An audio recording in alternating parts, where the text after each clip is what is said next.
New information has been released about Tupac Shakur being alive, as Suge Knight would tweet, "This little guy is responsible for the passing of Tupac," while another Twitter account allegedly owned by Suge Knight would also tweet, "I've been quiet for too long. First month of 2024, I'll be announcing what's really going on with Tupac Shakur." Now, this made many believe that Suge Knight is revealing the truth through several Twitter accounts, leading Snoop Dogg to then react to Suge Knight's tweets with the new info. You were with Tupac, though, in regards to Tupac. I heard a story. Did you give him different advice that night on where to go? I didn't give him no advice. Right. We wasn't seeing eye to eye. Right. So saying during the Tyson. Yeah, this incident that I'm explaining to you right now was the day before that. Okay. So when they got to Vegas, they went their way, I went back. I mean, when we got to LA, they went to Vegas and I went home.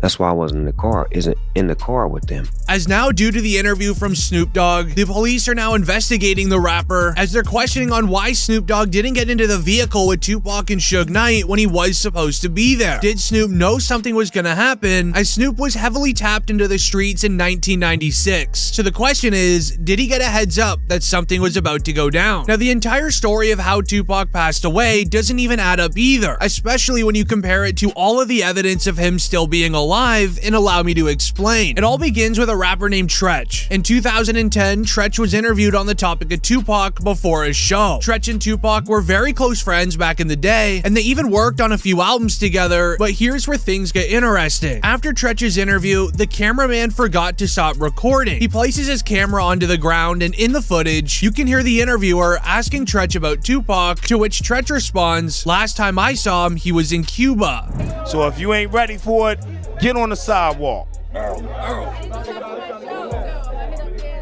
One last question.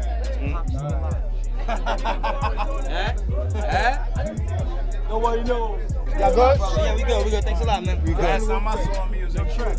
Then 3 weeks later, a video would then be released onto a news website showing a video of Tupac supposedly chilling in a parking lot inside of Cuba. Zoom in.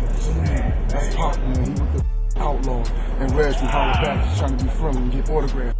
Holla Back exclusive, baby. Holla Back. As this entire situation is what started the Tupac is alive and hiding out in Cuba theory, as Suge Knight also agrees that Tupac is alive and well, as Suge Knight has said so in a lot of interviews over the course of the last 2 decades. An interview from Suge Knight would make a very convincing case towards Tupac still being here, as he would share that Tupac was alive and well in the hospital right before his passing. He even said, and I quote, "When I left that hospital, me and Tupac were laughing and joking. I don't see how someone can turn from doing well to doing bad." I mean, when I left that hospital, me and Pac was laughing and joking.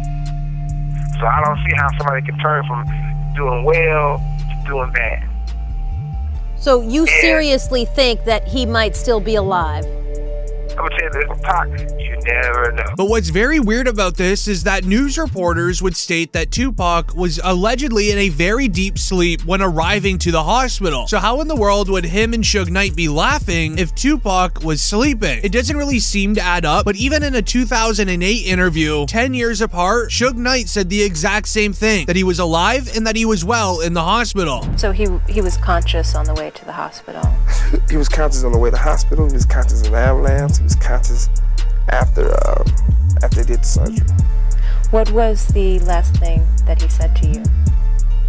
They left. However, the concerning part after the 2008 interview, Suge Knight would end up going to a nightclub the day after, where he would almost lose his life at the nightclub when a man used a firearm in his direction 6 times while chasing him to the back of the club. Suge Knight was very hesitant to tell the police anything, as he immediately knew that it was likely from him talking about Tupac in a public interview. Suge Knight's own son, Suge Jr., would also make the exact same mistake. In 2018, Suge Knight Jr. would take it to Instagram, stating that Tupac was alive and well, and that he was living in Malaysia. Once posting this online, Suge Jr. would then post another photo of a text conversation where someone tells him, "You have said too much, it's now time for you to go." This is then when Suge Jr. would begin panicking, posting several photos of Tupac alongside modern-day celebrities, such as 50 Cent and Beyonce. He made it seem like somebody was going after Suge Jr. for leaking all of the info, as even on the photo with Tupac and Beyonce, he would caption it, "He never left left us, but they'll be after me soon. Now, while some believe that it was all a publicity stunt for Suge Jr. to gain social media clout, others believe that it was actually factual, and that Suge Jr. would be the one to know more about the case than anyone else in the world, considering that his father was right there at the scene. I want you to combine all of that evidence of him being alive and compare it to the police reports of his official passing. There is something that has to be missing. Recently, the police arrested a man named Keefe D in connection to the crime of Tupac. For 27 years, the family of Tupac Shakur has been waiting for justice. We are here today to announce the arrest of 60-year-old Dwayne Keith Davis, aka Keefe D, of Tupac Shakur. Davis was arrested this morning by my LVMPD criminal apprehension team, and this investigation started on the night of September 7th, 1996. It has taken countless hours, really decades, of work by the men and women of our section to get to where we are today. As on September 7th, 1996, Tupac was in Las Vegas with the head of his record label named Suge Knight. The two were off to the MGM Grand to watch a Mike Tyson match, as after it was over, they ended up spotting an op in the lobby of the hotel. Suge Knight and their entourage went to the Mike Tyson at the MGM Grand. Keefe D and his nephew, Orlando Lane Anderson, and two of their friends were also there. Keefe D told LAPD Detective Greg Kading more than a decade ago, in a proffer that couldn't be used against him, the shooting was retaliation after Tupac jumped Orlando and beat him up at the casino. Surveillance cameras recorded the fight. Tupac was angry that Lane had stolen his necklace years prior in Compton. Tupac, Suge Knight, and the entourage left the casino quickly. Security would end up breaking up the altercation between Tupac, Suge Knight, and the ops. However, Tupac and Suge Knight had so much adrenaline going that they didn't even care what was going on. The two would get inside of their vehicle, driving straight to their hotel to change, and then going off to a club to party it up. Driving down the street, blasting their music right down the Las Vegas Strip. It would be around 11 p.m. While the two were driving to the club, things would go down right in the middle of the street. Knew about Tupac's concert at the Club 662. Members, including Orlando and Keefe D, jumped in their white Cadillac and started cruising the strip looking for the offender. Before long, they finally spotted Tupac's caravan. At the intersection of East Flamingo Boulevard and Koval Lane, the white Cadillac pulled alongside the black BMW with Suge on the driver and Tupac on the passenger seats. The back window of the Cadillac rolled twice in the chest, once in the arm, once in the thigh. As the aftermath of the incident has been a mystery for over a decade until now, as the police investigated a very concerning interview by a man named Keefe D. He was on the DJ Vlad show, as during the interview, he would detail the moments of finding Tupac and pulling up on him. And Bubble Up was the driver, and Baby Lane and Freaky were in the back seat. We was just all in the car together. Just say that. This was the white Cadillac. Yeah. So you guys are driving around, and then you hear these girls say, Tupac, Tupac. Got to the light. He was going to go drink, and he happened to be hanging out the window. He was hanging out the window like he was in a parade. Tupac? Yeah, he was. So what happens next?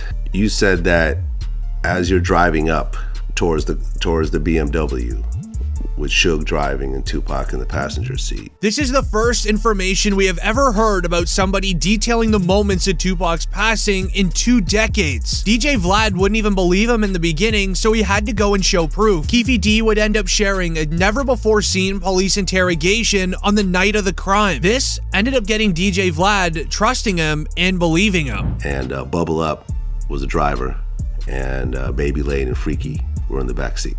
We was just all in the car together. Just say that. This was the white Cadillac. Yeah. So you guys are driving around, and then you hear these girls say, Tupac, Tupac. Got to the light. He was going to go drink, and he happened to be hanging out the window. He was hanging out the window like he was in a parade. Tupac? Yeah, he was. So what happens next?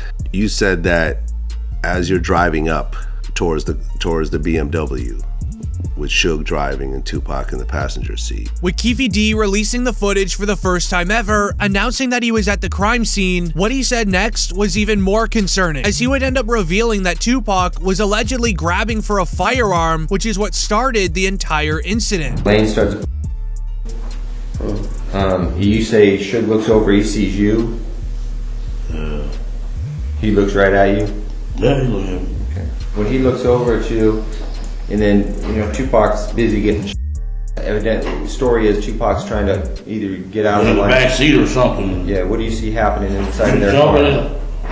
I seen him going Suge head. I thought he was. So Orlando across Dre? He leaned over on the window. We rolled down the window. As during the interview, the police would continue investigating through, and they would end up finding Keefe D's reaction to Tupac sadly passing. It ends up actually showing his true emotions as well. Yeah, I hate that happened, dog. You know, I really do, man. Cause it took a lot of people's lives, dude. Hate that happen. Probably to God. I feel they should, you know, that was wrong, man. It was just wrong, purely wrong. You know what I'm saying? I wish it had never happened. You know what I'm saying? That's my opinion on it. Wish it never happened, dude. You know what I'm saying? I lost my Colombian plug. You know what I'm saying? Had been having the feds up for 15 years.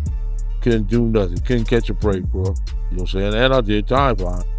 However, this is where things get weird. Keefe D actually wrote an entire book on being involved in Tupac's passing titled Compton Street Legend. In the book, it literally hints towards him being involved in the crime. However, he was never arrested until doing interviews. Many fans want to know why is he now just being arrested for this after decades, as fans believe that it is a cover-up that Tupac is still alive.